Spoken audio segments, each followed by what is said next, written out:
Joe Biden. I'm Jill Biden's husband. Thanks to all the members of Congress and Homeland Security Secretary. I'm not sure I'm going to introduce you all the way. But all kidding aside, Secretary Mayorkas, as well as Secretary Becerra, and advocates and families for law enforcement, faith leaders, everybody is here. 2 weeks ago, I did what Republicans in Congress refused to do. I took action to secure our border. That included restricting unlawful crossings at our southern border, making decisions on asylum more quickly, and so much more. And so far, it's working. Since we implemented my order, encounters have dropped 25% at the border, and we're seeing the lowest number we've seen in a long time. So, folks, we took this step after the bipartisan agreement one of the most conservative Republican senators had helped work through in over a 4 or 5 week period, the strongest bipartisan security agreement that's ever been seen. But we were about to move forward when Republicans walked away from the deal for the most pathetic and petty of reasons. Donald Trump got on the phone literally and started, and the press can confirm this, and calling senators saying, don't go ahead and do this. Don't support this legislation that had bipartisan support. And when you ask why, he said it would hurt him politically and help me instead. So much for Republicans caring about the border. I also know many people in this room also had concerns about the steps I'd taken. I heard and respected from many of you and many people behind me of the concerns you felt as President I had to take these actions. Every nation must secure its borders, just that simple. And if Trump and the Republicans wouldn't do it, working with me, then I would do it on my own, and I did. At the time I took these steps to secure the border, I also said that I would move to fix problems that made our immigration system unfair, unjust, and provisions that simply made no sense at all. Specifically, steps that will be good for dreamers, married couples, and for Americans. That's why we're here today. A few days ago, we marked the 12th anniversary of taking care of dreamers that President Obama and I put in place. There are a few of these immigration areas that have had most positive impact and gotten more support from the American people across the board. These young people known as dreamers, Hispanics, South Asians, and more, who came to America as children, only know America as their home, have been able to live and learn out of the shadows. So many of them have graduated from high school and college and are starting families on their own, building successful careers, serving our nation in uniform, and so much more. We're a much better and stronger nation because of dreamers like Javier, who just introduced me. So today I'm announcing new measures to clarify and speed up work visas to help people, including dreamers, who have graduated from U.S. colleges and universities, landed jobs in high-demand, high-skilled professions that we need to have grow to see our economy grow. It's the right thing to do.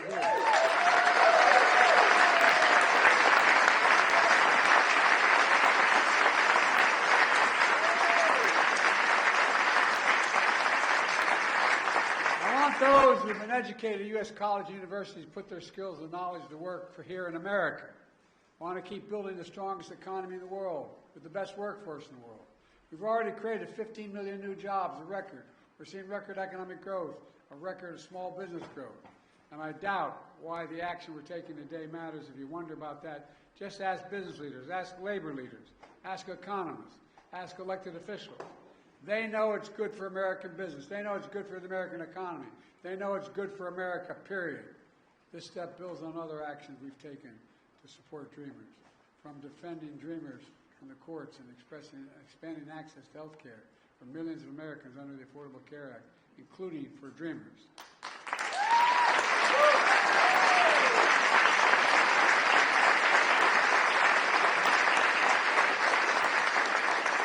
The second action I'm announcing today was about keeping families together. My dad used to have an expression. He said, Joey, family's about the beginning, middle, and the end.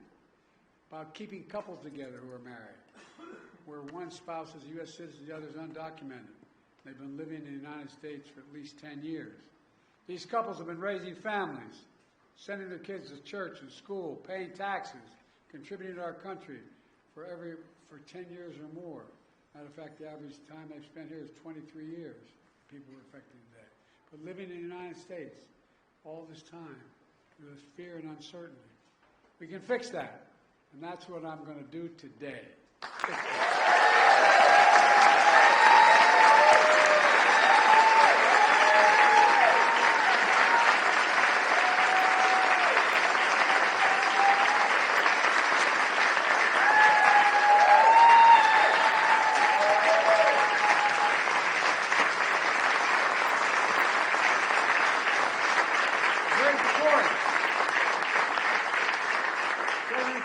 Fundamental change in our immigration law.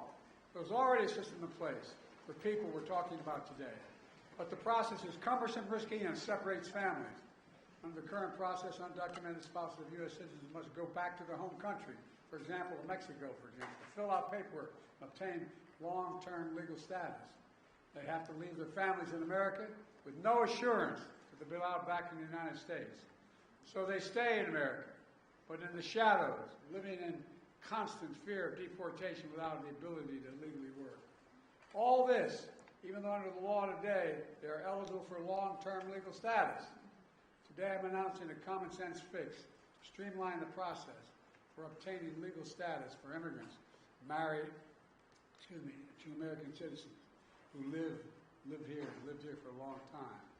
For those wives or husbands and their children who have lived in America for a decade or more but are undocumented, this action will allow them to file paperwork for legal status in the United States, allow them to work while they remain with their families in the United States.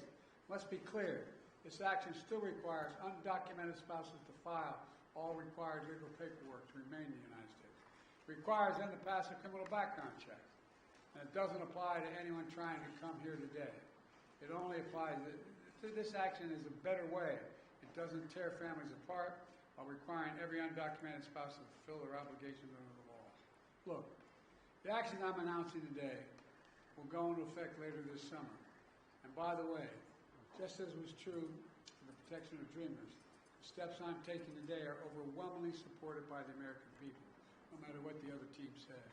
In fact, polls show over 70% of Americans support this effort to keep families.